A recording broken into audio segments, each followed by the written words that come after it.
গণমানুষের আন্দোলন।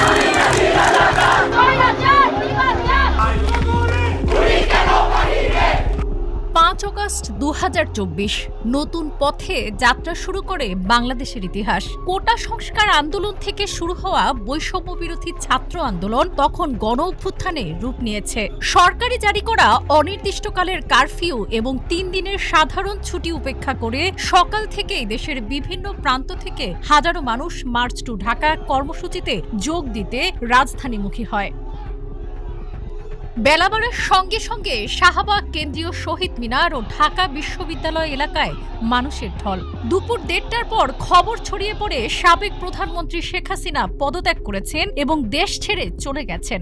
এরপর রাজধানীতে জনতার ঢল রূপ নেয় জনসমুদ্রে। স্লোগানে স্লোগানে প্রকম্পিত হয় ঢাকার রাজপথ। বিজয়ের আনন্দ ছড়িয়ে পড়ে সারা দেশে। উত্তেজিত জনতা তখন গণভবন, জাতীয় সংসদ ভবন, ধানমন্ডির 32-এর স্মৃতি জাদুঘর, আওয়ামী লীগের কেন্দ্রীয় কার্যালয় সহ রাজধানীর বিভিন্ন স্থাপনায় হামলা, ভাঙচুর, অগ্নিসংযোগ ঘটায়। দেশের বিভিন্ন স্থানেও আওয়ামী লীগ নেতাকর্মীদের বাড়ি, দলীয় কার্যালয় ও সরকারি স্থাপনায় হামলার খবর আসে। সরকার পতনের পর দেশের বিভিন্ন স্থানে পুলিশের উপর হামলা চালায় উত্তেজিত ছাত্র জনতা। এ সময় পুলিশের গুলিতে অনেকে নিহত ও আহত হন।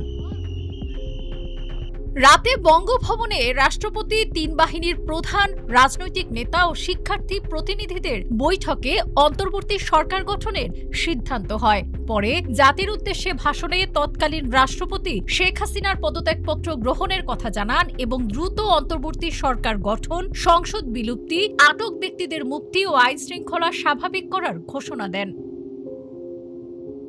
মার্চ টু ঢাকা কর্মসূচিকে কেন্দ্র করে 5 আগস্ট রাজধানীতে ব্যাপক সংঘর্ষে বহু হতাহতের ঘটনা ঘটে। শেখ হাসিনার পতনের পরও থামেনি মৃত্যুর মিছিল। ঢাকা মেডিকেল কলেজ হাসপাতালে 40 জনের মরদেহ আনা হয়। এছাড়াও 397 জন চিকিৎসা নেন এবং গুরুতর আহত 71 জনকে ভর্তি করা হয়।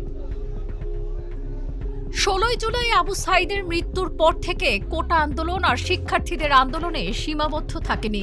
দিন যত গড়িয়েছে বেড়েছে লাশের সংখ্যা ও মানুষের ক্ষোভ। তখনই 9 দফা থেকে 1 দফায় রূপ নেয়। তরুণ শিক্ষার্থীদের নেতৃত্বে গণ অভ্যুত্থান সফল হওয়ার দিনে সবার কণ্ঠেই ছিল সমন্বয়কদের বন্দনা। হাজারো প্রাণের বিনিময়ে সেই রক্তস্নাত অভ্যুত্থানের চেতনা সমুন্নত রাখার প্রতিশ্রুতিও ছিল তাদের মুখে। ডেস্ক রিপোর্ট, আজকের পত্রিকা।